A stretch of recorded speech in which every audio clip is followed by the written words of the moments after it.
Amirliklar poytaxti Abu Dabiga kelganmiz. Assalomu alaykum hurmatli obunachilar. 205 kvadratli 5 xonali juda ham katta bo'lgan xonadonimizni obzorini qilib ko'rsatamiz. Shayxontohur tumani Huvaydo mahallasida joylashgan Abu Dabi deb nomlangan жилой kompleksimiz bo'ladi. Bu bizning kirish qismimiz bo'ladi. Kirganimizda mana oynali zonalarimiz va remontlarimizga ahamiyat berasiz. Juda ham chiroyli biralarimiz. Remontlarimizni juda ham klassika qilib zo'r remont qilishgan ekan va bu yoqda bizning kattagina kirishimizdagi hol qismimiz bo'ladi. Bu yoqqa mebellarni qo'yib turib foydalansangiz bo'ladi. Ya'ni bu yoqda mana televizorli zonalarimiz bor. Lustralarimizga ahamiyat berasiz. Juda ham chiroyli lustralar ishlatilgan. Yana bitta narsani aytib o'tmoqchiman. Har bitta pod'ezdimizda bittadan kvartira, ya'ni mana shu pod'ezdga chiqasiz, bo'ldi mana shu kvartira. Chunki kvadrati dahshat. Kelinglar, ko'rib chiqamiz. Xo'p, bu yoqda bizning umumiy kattagina bo'lgan sanuzel qismimiz joylashgan.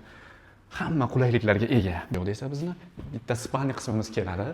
Qaranglar, spalni qismimiz ham. Bu uyimizda faqat mebellarimiz qilinmagan xolos. Bemalol mebellaringizni olib kelsangiz, ozgina o'zingizda rasxodingiz bor, qolgan narsasi tayyor. Bu yoqda o'zining shkaflari bor, televizorli zonalarimiz ham bor do'stlar.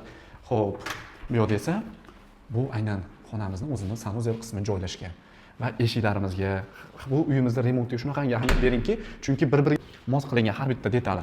Bu yoqda esa bizning oshxona qismimiz joylashgan. Shuna kirganimizda mana bizning kattagina bu yoqda xolodilniklarimiz, naturalniy tosh, gazlarimiz bor, mikrovolnovkalarimiz bor, duxovkalarimiz bor va kattagina balkon qismimiz bor. Bu uyimizda 100% topli polimiz bor do'stlar. Shuni ham esdan chiqarmaysizlar. Xo'p, kelinglar. Endi zal qismimiz, ya'ni mehmonxonamiz. Mehmonxonamizga bemalol kattagina stol-stullarni qo'yib, bemalol mehmonlaringizni kutib olsangiz bo'ladi va lustramizni qarang.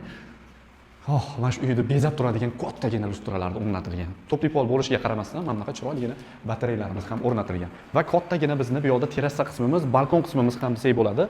Uzunasiga ketgan, bemalol bu yoqdan ham zeleniy doroshkalar solib qo'ysalaring, juda ham chiroyli stol-stullar qo'yib qo'ysalaring, bemalol bizda issiqlik ko'p bo'ladi-yu, bemalol dam olib o'tirsanglar bo'laveradi.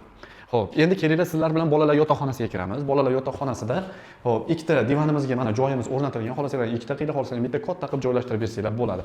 Faqat o'sha aytganimizdek mebel texnikasi yo'q xolos. Mana dars qilib o'tirishlari uchun sharoitlari juda ham chiroyli lustralar. Bu tarafimizda esa shkaflari bor. Mana uyimizda topli pollarini har bitta xonamizdan o'chirib foydalansangiz ham bo'ladi. Kelinglar. Bu yoqda esa bizning yana kattalar spalnisi. Spalnimizni qarang, qanaqa katta, qanaqa kengina. Uy bo'lsa har bitta xonasi mana shunaqa katta-katta bo'lgani yaxshi. Bu yoqda batareyalarimiz ham bor. Ayollarimiz uchun komodlar, televizorli zonalarimiz bu yoqqa mana spalningizni qo'yib qo'yish uchun mana ikkita tumichkalar o'rnatib, tayyor holatda olib kelingan, avtorskiy proyekt asosida qilingan. Bu yoqda bizning garderobli xonamiz bor, mana bu yoqda tarafimiz ham va kattagina sanuzel qismimiz joylashgan. Qarang, sanuzellarimiz ham. Uyimiz yoqayotgan bo'lsa, yaxshi niyat bilan bitta like bosib qo'yasiz. Xo'p, uyimizning narxiga keladigan bo'lsak, 290 ming startoviy, yana joyida chiroyli narxlarda baraka qilamiz. Shunaqa 200 kvadratli katta kvadratli uy qarab yurgan yaqiningizga bu videomizni yuborib qo'yasizlar. Sizlar bilan Muhibullo Madrahim bo'ldi. Yana ko'rishguncha sog' bo'linglar, salomat bo'linglar.